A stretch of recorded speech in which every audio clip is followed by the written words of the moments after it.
Okay, everyone knows the playbook to grow your brand today. It is content and SEO. That is what we've been taught. But what if I told you there are marketers out there building $100 million brands from a new type of playbook? It's called personality-led content. And we are going to give you the secrets to it on this very show. We're going to tell you the 3 things you should start to do today if you want to instrument this for your brand before anyone else. All of that and more on today's episode of Marketing Against the Grain. This is the show if you want to understand how AI is going to impact your ability to grow your brand through content, right? So content has really been a staple of how marketing strategies have evolved over time, ever since the popularity of the internet.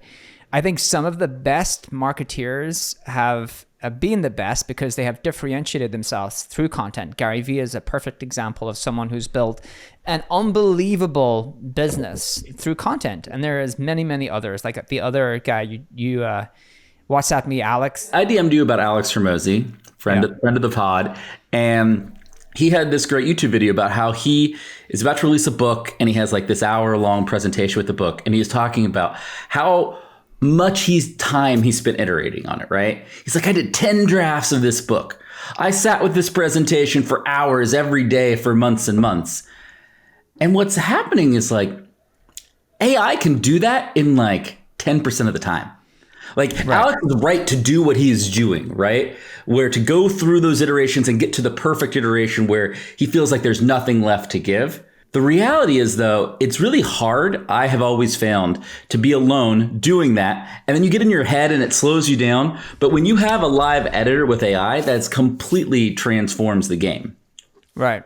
I think so. The question to ask is, will AI create thousands, if not hundreds of thousands of Alexes, right? So there's one Alex today because he's willing to grind, iterate, and he's great at content. He has books, he has presentations, he has a YouTube channel, he has podcast, he has all of these different things that have helped him to scale his business, but they're all fundamentally content and very much for the same of any B2B company. And we've been talking about what happens, how does AI impact content? How does it affect a marketer's ability to use content to grow their business?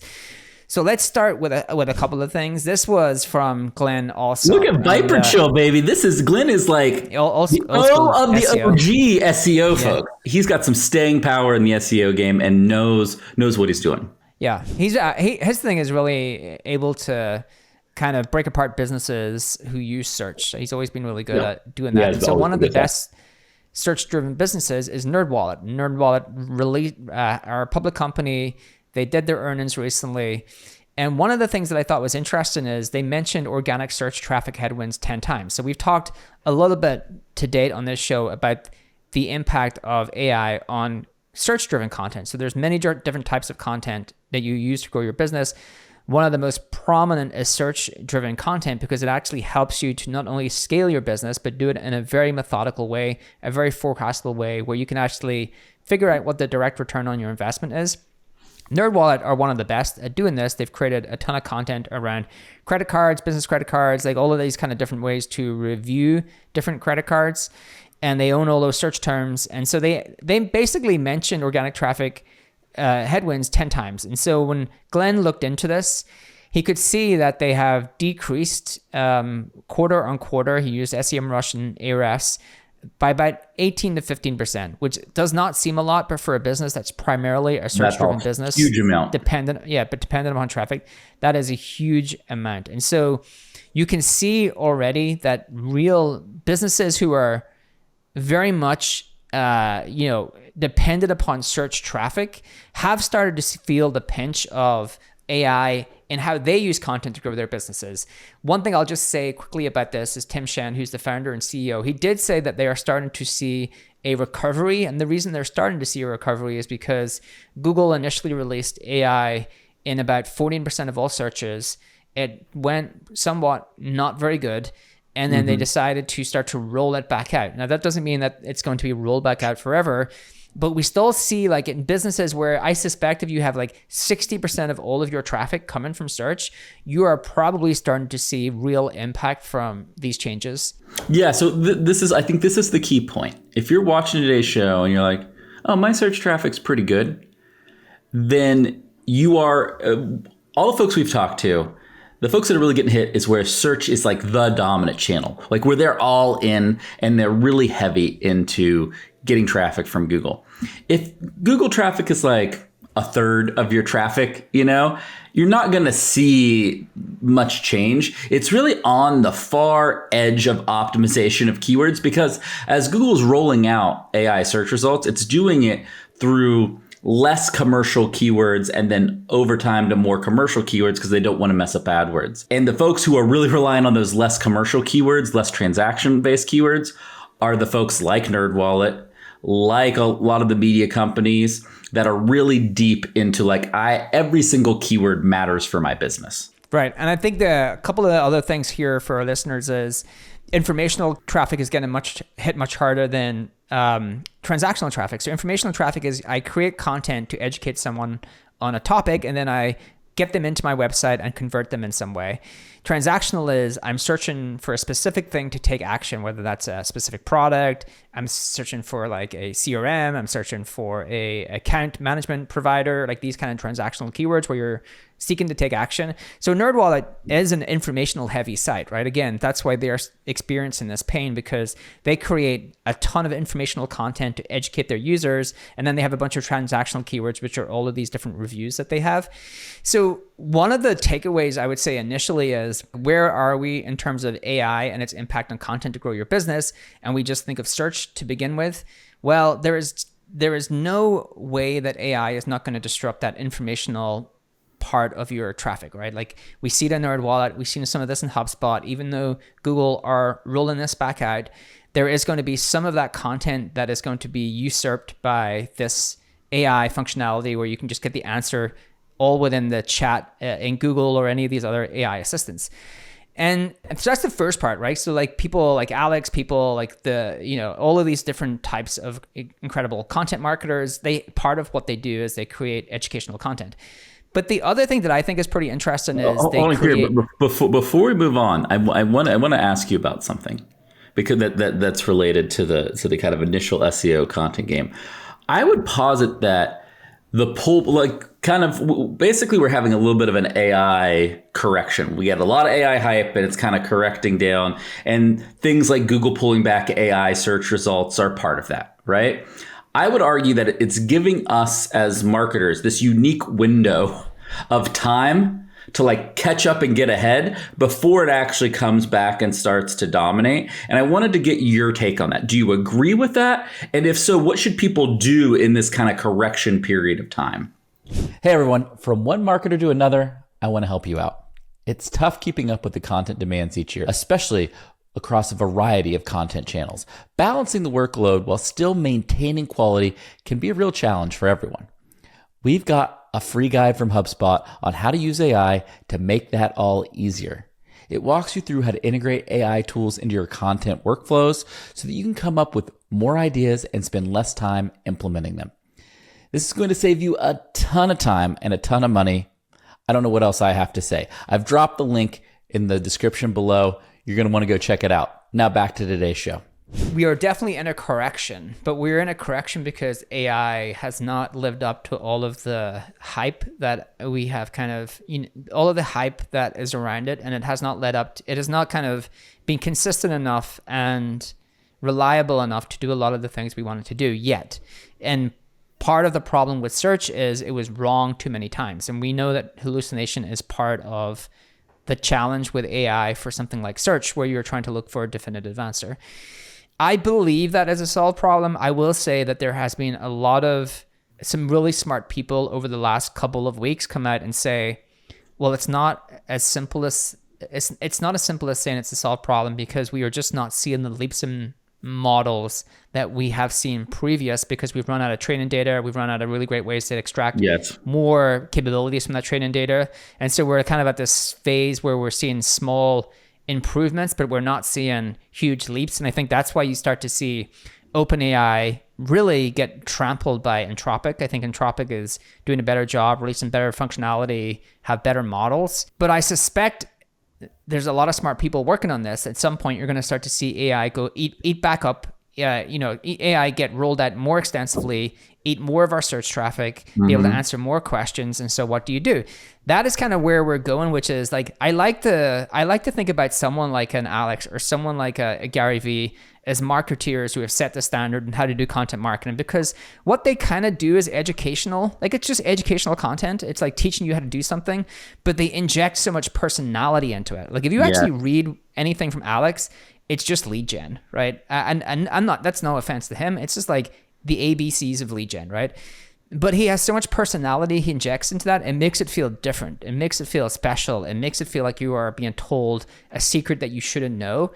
And I think one of the things we would suggest to our listeners is we are going to move from like this educational-led content era where you could just create the educational content, do some optimization, put the educational content out on certain channels and acquire demand, to basically much more personality-led content. And again, we're going back into one of our core talking points, which is we believe this is the moment for B2B creators because we are moving much more into this personality-led content. And if I was a listener, I would be thinking, well, how do I do that? Because that is how I'm going to survive. And I'm not going to tell you. well, no. What's interesting is I've been thinking a lot about this recently, and I keep watching stuff from Alex and from Gary, but also just a lot of great YouTubers and TikTokers of all categories, even outside of business, right? And then I also am like fortunate to work with like some really great leaders, some really great CEOs, and it's like the reality is the cheat sheet to all of this. You know what they do? They take remarkably simple information and they repeat it and wrap it with very compelling stories. Right. And maxims, right? The reason, David Senra, who runs the Founders podcast, like that podcast is doing really well. He's literally just doing a book report every week. Yeah. That guy is making millions of dollars doing a book report every week. And the reason he's doing that is because he's able to take all this information from really smart people, simplify it, package it with the right story, and with those stories connects it to maxims. And maxim are those simple 1 or 2, 3 line statements where you're like, oh, repetition doesn't ruin the prayer. That's a maxim. Yeah. Right? Lessons, that's the type of thing that is magical. And that's what all the great people, we think personality is like proving how smart we are or proving how much depth of knowledge we have, when actually personality is being authentically you and packaging the stuff in a way that's both simple but authentically you. And that's what all of these folks are doing. And it's the one thing that AI can't do. AI can help you simplify, but it needs your guidance to package it and put the story around it and make it really authentic. Yeah, I think that's it. Exactly. So I think you have to figure out what a personality means for your brand. One of the things you can start with is how do you get creative with how you set up your marketing teams, right? So I think one of the things we're going to have to start to do is think creatively about how we even set up content teams or create content teams. So Mohawk is an awesome founder. I met him when he was raising his seed. They've gone on to do really great things, and they basically make it really easy for anyone to get a visa in any country. Make it like one click. And anyone who's had to get a visa before knows that it's not that easy. But what they're doing is hiring in-house influencers to create their content, right? They're going to travel. They're going to travel, and then they're going to travel. And so what they're really going to do is create content around their experiences. And again, this is a really great example of how do I instrument personality-led content within my business? Well, I can just hire people with personalities and give them an incredible job to create that content. And that is going to be really hard for AI to replicate. It's going to be really hard for anyone else to replicate because it's going to be unique to your brand. And so like this is number one thing when I'm thinking through how do I, if I'm listening to the pod, okay, I do a bunch of educational content. I kind of just educate my customers on tons of different things. I've never really thought about being in the personality game. I don't know how to even start. Well, one of the ways you could start is like, how do I get creative around the people that I hire into my company to do that work? And I think this is number one. I want to go over to you for reaction because I have some like cons around doing this, but I think getting creative around how you get this talent into your company is like step one. I'm going to put it back on you with a question because what I was hoping you would do. So we have that founder who's running a company that helps people get visas. Could you maybe explain if was running that company 5 to 10 years ago, what the content playbook would have been, and what it is going to be in more detail today, so that people can understand the difference between the two? Well, he's literally going through this difference. I originally talked to Mohawk because he was raising around, and we got talking about his marketing strategy, and it was primarily to do the HubSpot content SEO engine, right? There is a ton of keywords. Explain to people what that means. Like, it means that he's hiring writers that work for him or a freelance to write. He would be writing very basic stuff like how to apply for a visa, the visa requirements of every single country, all of those things. Right? Extrapolating like all of the questions someone would ask about getting a visa and making sure your content appears in Google. What paperwork do I need? Exactly. How long do if I stay for this amount of time, do I need a visa or not? All of those questions, right? All of those questions disappear with AI. Like Correct. That is like the best example of questions that will disappear because of AI. It is so much easier to ask these questions to an AI. I will say like my usage of AI versus Google is probably 80-20 in favor of AI. For like informational search, kind of traditional informational search queries, I just ask AI. It's so much easier. And so if you're like, how do I get a visa in Singapore? How long does it take me to get a visa in Singapore? What are the documents I need to bring? What are some gotchas that I need to think about? How long is it going? I have this emergency trip. Can I get an emergency visa? None of those things you would need to ask on Google anymore. Like AI can give you a much better answer for those things in a much quicker, more concise format. I think it'd be really helpful if we branded those types of questions for everybody. And I'm going to try this out on you, Kieran. I think those are now commodity questions. They're commodity questions. Right. You can get them answered for free by AI. And so you cannot get any business value from commodity questions, right? And here's the problem. Here's actually the problem. Google is not even giving, like, the problem is Google doesn't even do a good job of this stuff anyway, right? Like the challenge that, you have with Google is it doesn't really give you, people are like, well, AI won't give you an accurate answer every time, but it does give you a clear, concise answer. Look at this from Google, right? Best reward credit cards. It basically just directs you to a bunch of other sites who do lists. Correct. Right? So it doesn't give you a clear and concise answer anyway. It just gives you a bunch of work to go and do yourself. And that's why people are starting to gravitate towards AIs, because Google has really just become an engine where it shows you like, well, here's a bunch of places you can go do your own research, but AI can actually do all the research for you and actually give you, I can say I want 3 credit cards that have these characteristics.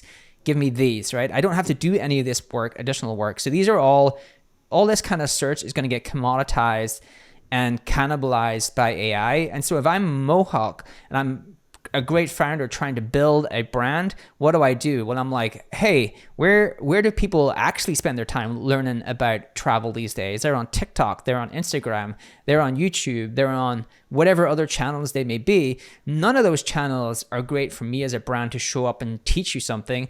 They are really great places for me to have a bunch of personalities creating content around their experiences and be able to teach you through those things, right? And so I gravitate towards the old model of hire writers, look for these different key phrases, create content, to actually hire influencers who have real personalities and are really great at these kind of personality-led channels, and arm them with everything they need to be successful in those channels, and have all of those people associated with my brand. Yeah, I think what we're trying to say, though, is that this new playbook is a very different type of person. Right. And Kieran, I would go so far as it's actually 2 types of people. It's that personality-led influencer. And then it's also somebody we're hiring at HubSpot. One of the things we're doing for longer form content, like for more offer-based content where you might put behind a lead magnet and those type of things, we're hiring somebody who's going to basically create with AI to create, web apps, dashboards, highly personalized offers that are not just stagnant PDFs. Right. So the more kind of discovery based the content is, the more personality you need. And I'd argue the more in depth the content is, the more like technical AI skills that creator needs to have to really make it like deep and personal to the audience. Would you agree with that? Yeah, I think there's 2 ends of the spectrum. There's one where you have these personality channels and you have to have personality, be able to create engaging content, because if you're in any of those challenges or channels, it's all about the discovery and making sure that they stop and click on your content. And there's still some education in there, but you lead with the personality, you lead with the attention grabbing first 2 seconds, right? On the other end of the spectrum, the thing that you're discussing is there's still a need for knowledge, right? But you actually have to have really deep expertise and to be able to differentiate your stuff from everyone else's to make sure that your one stands the test of time. And I think AI can actually help you go much deeper, create a much better version of that if you use AI properly, because it can probably do like 60% of the work, 70% of the work. So you can spend 30% of your time on the stuff that is really going to make that different, better than anything else anyone else can do. But you really have to be a practitioner or craftsperson in the thing you're writing about for it to really stand the test of time. And I think they're the two places that you could still win in content is how do I figure out how to have the deep expertise, the practitioner, the craftsperson really create this great content around these subjects, and how do I have the personality-led content on these other channels where I can grab your attention and I can actually get you to consume my content. Yeah, and we've tried to really give people the blueprint for that personality-led growth on the show. That you should go back and check out the episode with Jenny Hoyos, who was a masterclass on like YouTube and YouTube Shorts and how you bring personality and process together to really create in a remarkable way. We had Gary Vee on. He obviously shared a bunch of content around how you do this. But if you were going to give folks the cheat sheet, the like 3 things, like if you were talking to Mohawk, right, and you were like, hey, the people you hire to be these travel influencers, they have to do these 3 to 4 things, what would they be? I think actually number 1 is set up the incentives. The hardest thing around influencers is they want to do their own thing. I think it's a hard thing to get influencers to really commit to work for a brand. Mm-hmm. And why not just grow your own channels? If you're really good at what you do, you would probably grow your own channels. You could argue that if you're going to work for a company, you're either quite junior and you're trying to become an influencer, or you are basically not a very good one. Now, I do think there's 2 things you can do in incentives, right? You can actually do what Mohawk's doing, which I think he's doing, is like find people to turn into influencers. So I give them, yes. I find the personality. It's like auditioning for a boy band, right? Like or a girl band, right? You show up and you're trying to see if they have the right personalities, and you're going to give them everything they need to have to be successful. So that's number 1, is like, am I going to hire the want to be influencers and make a commitment to set them up for success, or am I going to figure out how to hire the actual influencers and have incentives that make them want to work for my brand? So the incentives really matter if you're going to hire the established influencers or the actual junior influencers. The second thing is like where you can win, right? Because everywhere is saturated, right? You are now competing with other brands, you are competing with other influencers. So you have to really figure out like, where am I different, right? Like where's the differentiation? Where can I actually show up and figure out how my stuff is going to stand up, and obsess over a couple of things, not all the things. Like maybe obsess over one platform, not all the platforms, and figure out how you can win in one place versus all the places. And then on the third one, I think on the deep expertise, I think what we're doing in HubSpot is like looking at all the informational content we have, categorizing it into different buckets, and looking at the most defensible stuff and going deeper on those, adding more value in all those posts that we think we can still differentiate enough where AI cannot replicate that really easily. Now you're like, okay, I've got 100% of my traffic, 25% I'm okay losing because I just don't think there's enough there for me to be able to invest in, differentiate from AI. All of the other stuff, I can add video, I can add imagery, I can add customer data, I can add quotes, I can add expert insights, I can add whatever it may be, and it's still going to stand the test of time because AI is not going to be able to replicate that. It's going to be much more a depth of expertise, much more differentiated. So I think there are 3 things you can actually start with. I think those are great tips. Do you think, like, let's be really prescriptive here. Do you think the catching influencers early, hiring influencers, helping them hone their craft, and then understanding that once they get to a certain scale, they're probably going to leave and go independent, is that the right path for this personality-led model? I think that's a good path. And then you just have the incentives where you can offboard the influencer, but they're still connected to your brand. So you pay them a flat fee, plus you pay them some sort of money for distribution exclusively through their channels. I think the thing you're going to argue with influencers about is like, if they're kind of building their brand in your company, you own the channel, right? So it's still going to be a brand channel. That's the thing I would hold fast on, is like, I would not have them have their own channels. What's the point in investing a ton of money into influencers and they actually own the brand of that asset?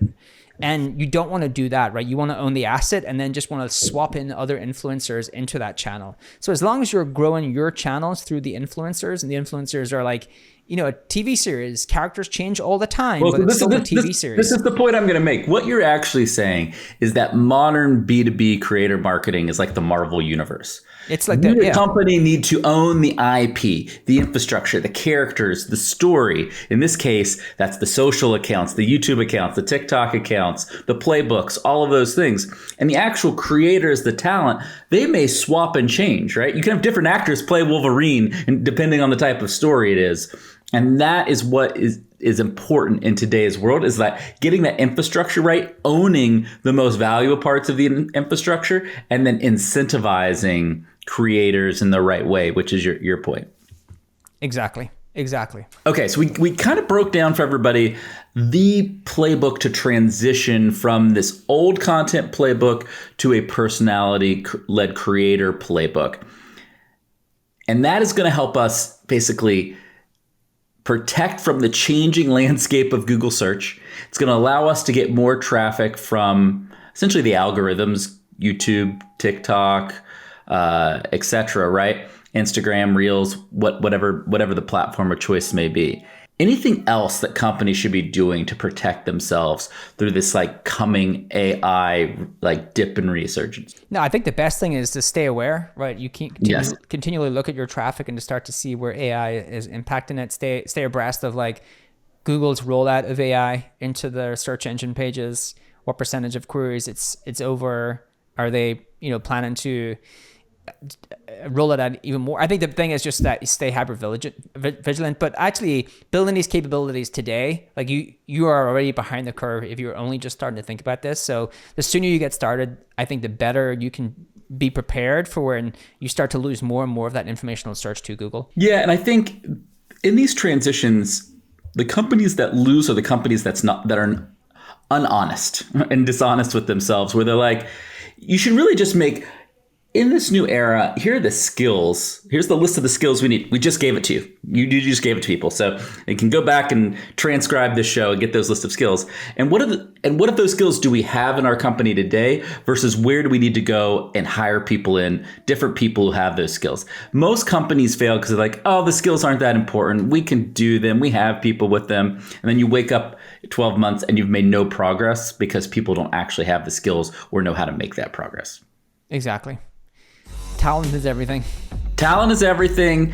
Stay away from commodity questions. You want to move to a personality-led model. We gave you some great lessons today on how to do that. This has been another episode of Marketing Against the Grain. We'll see you again real soon. This data is wrong every freaking time. Have you heard of HubSpot? HubSpot is a CRM platform where everything is fully integrated. Whoa, I can see the client's whole history, calls, support tickets, emails, and here's a task from 3 days ago I totally missed. HubSpot. Grow better.